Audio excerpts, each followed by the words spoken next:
Hello my dear students. So, in this session we are going to understand about what is meant by electromotive force and what are the different types of cells we are going to study in electrochemistry and electrochemical conventions and rest of the things. So, in the beginning of our online classes we started understanding about electrochemistry and we stopped in the conductometric titration part, and after we jumped into paper 6 part, and there so electronic transitions of transition metal complexes and flame photometry and Raman spectroscopy, elementary quantum mechanics. So, all these were discussed, and now I am again going back to electrochemistry and continuing from where I stopped. So, what is meant by electromotive force? Electromotive force is defined as the electric potential produced by either electrochemical cell or by changing the magnetic field. So, EMF is the commonly used acronym for electromotive force.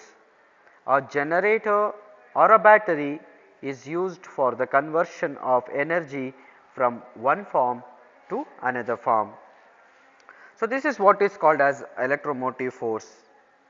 So, for this a chemical device is used. So, a chemical device which converts chemical energy into electrical energy is called as galvanic cell. So, a galvanic cell is nothing but a chemical device which converts chemical energy into electrical energy. If two or more cells are connected together, then we have a set called as battery. Each cell is made up of two electrodes. So, among those one of it is positive and the other is negative, and the potential difference which causes the flow of current from one electrode to the other is called as electromotive force, and it is represented or denoted as EMF. So, now let us understand the theory of Daniell cell. So, what is meant by a Daniell cell? A Daniell cell is the best example of a galvanic cell which converts chemical energy into electrical energy. The Daniell cell consists of two electrodes, as I said. So, for a chemical cell to be constructed, so it should be made up of two electrodes. So, one of it is positive and the other is negative. So, in the same way, so the Daniell cell consists of two electrodes of dissimilar metals. So, that is zinc and copper is used usually. So, each electrode is in contact with the solution of its own ion, that is zinc sulphate and copper sulphate respectively. So, this is what is a Daniell cell. So, if we want to understand the theory of Daniell cell, so in this so 1 molar zinc sulphate is placed in a porous pot and it is placed in a glass vessel containing 1 molar copper sulphate. A zinc rod is dipped into zinc sulphate solution and a copper rod is dipped into a copper sulphate solution.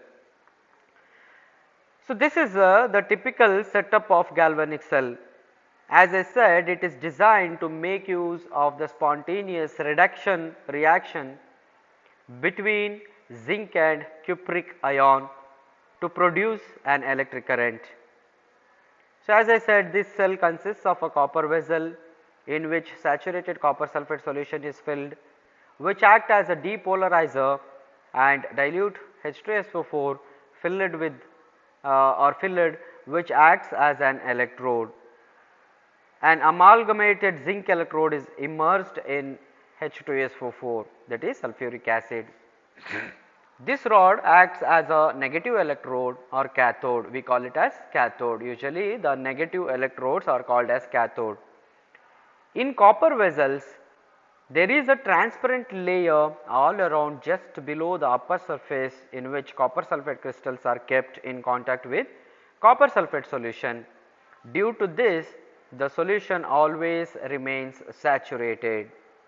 So, this is how we can explain a Daniell cell in terms of chemistry. When the two electrodes are connected externally, current flows and the oxidation takes place at the negative zinc electrode and reduction takes place at the positive copper electrode. During the operation of the cell, the following reaction is going to take place. So, that is as I said, so in the negative electrode, that is zinc electrode, so we are going to observe oxidation, that means so zinc Zn is going to get oxidized into Zn plus 2, okay. And at the copper end, that is copper electrode, at the positive end we find reduction. So, reduction is observed and the overall cell reaction can be written in this way, that is Zn plus Cu plus 2, which gives rise to Zn plus 2 plus Cu. When the external circuit is broken, suppose if we stop passing the electricity to this setup, to these electrodes, so no current flows and the reaction in the cell stops automatically. The cell operating in the above manner is known as reversible cell and the two electrodes of it are called as reversible electrodes. Okay. So, here you understood what is meant by a reversible cell and what are reversible electrodes. The electrode where oxidation takes place is called the anode and the electrode where reduction takes place is called the cathode. Hence, in Daniell cell, zinc electrode is the anode and copper electrode is the cathode. So, next is Nernst equation for the reduction potential of an electrode. In general, the expression for the electrode potential when reduction takes place is equals to E is equals to E naught plus 0.05915 divided by N log oxidized form divided by reduced form at 298 Kelvin. In the case of metals, the reduced form is the metal and being a solid, its concentration is taken as unity. Hence, what happens? So, the reduced form will be equals to 1. Let a metal M with the valency N is dipped into its own salt. So, then I will represent it as in the bracket, if I write it in the bracket, so it means that the concentration of the solution, I am writing it, I am saying about the concentration of that particular metal in its own salt. So, that is why I am going to write it in bracket M plus N. So, let M plus N be the concentration of the solution in molar per dm cube. Okay. So, molar per dm cube. So, then the potential of the electrode is given by the expression E is equals to E naught plus 0.05915 divided by N. So, where N is the valency into log M plus N, where E naught is the standard potential of the metal. Say for example, the Nernst equation for the potential of zinc and Zn plus 2 electrode will be written as so E is equals to E naught plus 0.05915 divided by N into log Zn plus 2. So, the standard electrode potential can be defined as it is the potential of an electrode established with the solution of unit activity at 25 degree centigrade, and if gases are involved, then under a partial pressure of 101.3 kilopascal. So, this is how I am going to or we are going to define a standard electrode potential. So, here standard electrode potential is denoted as E naught. Okay. So, next is about the electrochemical conventions. How we are going to do the electrochemical conventions. So, in Daniell cell, electrons flow from zinc electrode to copper electrode through an external circuit, while metal ions form one half cell to the other through the salt bridge. And here the current flows from copper electrode to zinc electrode, that is cathode to anode via an external circuit, and Daniell cell is a reversible cell, while a voltaic cell may be a reversible or irreversible cell. So, these are various different types of electrochemical conventions which could takes place in electrochemical conventions, that especially in the Daniell cell. So, according to the IUPAC conventions, the potential of standard hydrogen electrode is taken as 0. The potential of an electrode is given a positive sign if reduction takes place, and when connected to a standard hydrogen electrode, the potential of an electrode is given a negative sign if oxidation takes place when connected with the standard hydrogen electrode. So, how we are going to understand the oxidation in the electrode?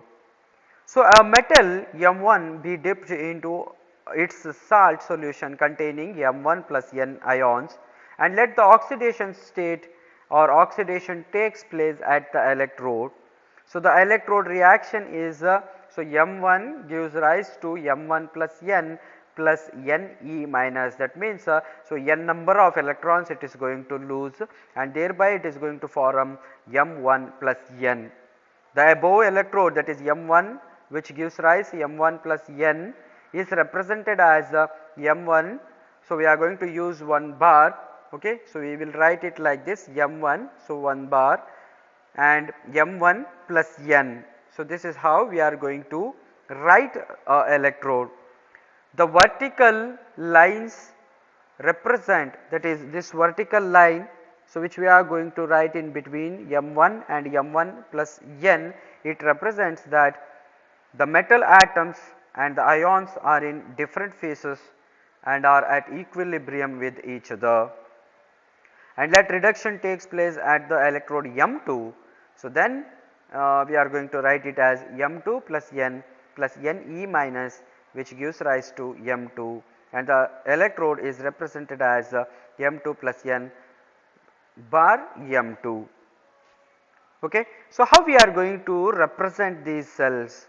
The two electrodes forming the cell are written side by side with the negative electrode written first. Always, so we have to write a negative electrode first. Between the two electrodes, a double line is drawn. So, this is the double line. A double line is drawn in between the two electrodes, and this represents the presence of salt bridge combining two electrodes. Hence, the cell can be written as M1 bar M1 plus N. So, two double lines M plus M2 plus N, or this is M2. Okay. So, in this way, so we are going to represent the cell. So, I think so here there is a mistake. So, this is M1 plus N. So, double line, and this is M2 plus N into M2. Okay. So, please check it and make the corrections. So, in the textbook it is correct. So, here in this PPT they have written mistake there. So, please correct it. So, here as I said, so the double line represents the presence of salt bridge combining the two electrodes. So, what is a salt bridge?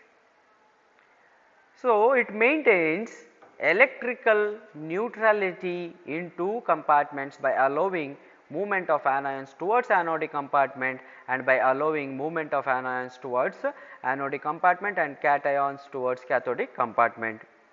So, salt bridge is a glass tube having potassium chloride and ammonium nitrate in a gelatin form, and the gelatin allows ionic movement but prevents any kind of mixing. In the case of potassium chloride of ammonium nitrate, the ionic mobilities of cations and anions are the same. And what are the functions of salt bridge? A salt bridge acts as an electrical contact between the two half cells. It prevents mechanical flow of solution, but it provides a free path for the migration of ions to maintain an electric current through the electrolyte solution. It prevents the accumulation of charges. A salt bridge helps in maintaining the charge balance in the two half cells. A salt bridge also minimizes and eliminates the liquid junction potential. So, these are the functions of a salt bridge. When a cell operates, oxidation takes place at the negative, that is left hand side. Okay. So, when a cell operates, oxidation takes place at the negative left hand side electrode, and reduction takes place at the positive right hand side electrode. And next is the EMF of a cell. The EMF of a cell is given by the relation E cell is equals to reduction potential of the right hand side electrode minus reduction potential of the left hand side electrode, or in general. So, E cell is equals to E RHS minus E LHS. If the cell reaction takes place spontaneously, then the EMF of the cell is taken as positive. So, next is about Nernst equation for cell EMF. So, as I said, so this is how we are going to represent a cell, that is usually a galvanic cell is represented as M1 single line, M1 plus N double line, M2 plus N single line, M2.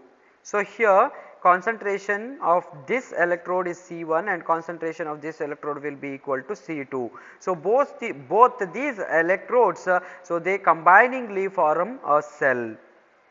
So, with the cell reaction what happens? So, M1 plus M2 plus N, it is a reversible reaction. So, it can lose electrons or it can gain the electrons. So, that is why the complete cell reaction of this type of galvanic cell is considered as a reversible reaction. The reduction potential of the oxidation, that is M1, can be written as so E M1. So, this is the reduction potential which is concerned with the oxidation electrode, that is M1. E M1 is equals to, so E naught, so this is the standard electrode potential E naught of M1 electrode.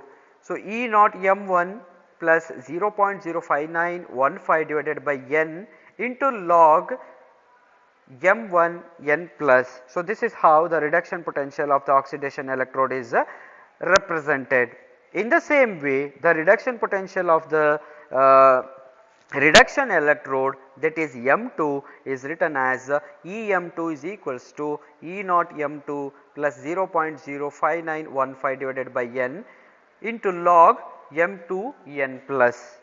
Okay. So, now what happens to the EMF of the cell? As I have just now said, the EMF of the cell is calculated as E cell is equals to E RHS minus E LHS. So, here we have both RHS and LHS. So, substitute these and simplify it. So, we are going to get the EMF of the cell. So, E naught M2 minus E naught M1. So, I have taken it as common plus 0.05915 divided by N into log M2 N plus minus log M1 N plus.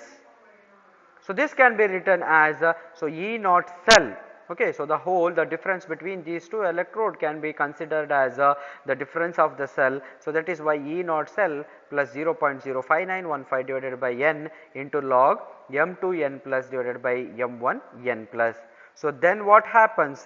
So, M2 N plus is equals to C2 and M1 N plus is equals to C1. So, this I have already mentioned here. So, this is the concentration of this M1 electrode and this is the concentration of M2 electrode. So, therefore, I can simplify it or I can substitute this value, that is M2 N plus as the C2. So, here C2 and M1 N plus as the C1. So, EMF of the cell E cell is equals to E naught cell plus 0.05915 divided by N into log C2 divided by C1.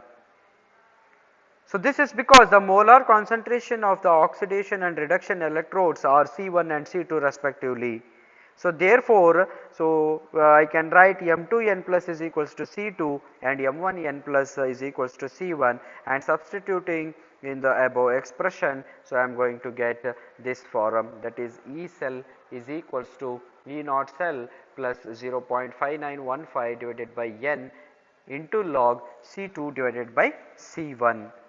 So, this is the Nernst equation for a cell and calculation of EMF, that is electromotive force. And next is about liquid junction potential. So, this liquid junction potential, it occurs when two solutions of electrolytes of different concentrations are in contact with each other. The more concentrated solution will have a tendency to diffuse into the comparatively less concentrated one. So, this is quite common. The rate of diffusion of each ion will be roughly proportional to its speed in an electric field or their ion mobility. If the anions diffuse more rapidly than the cations, so they will diffuse ahead into the dilute solutions, leaving the latter negatively charged and the concentrated solution positively charged. So, this will result in an electrical double layer of the positive and negative charges at the junction of the two solutions. Thus, at the point of junction, a potential difference will develop because of the ionic transfer, and this potential is called as liquid junction potential or diffusion potential, which is non-equilibrium potential. Let us consider a cell. So, consider a cell which is formed by combining two electrodes containing either different electrolytes or same electrolyte, but with different concentration.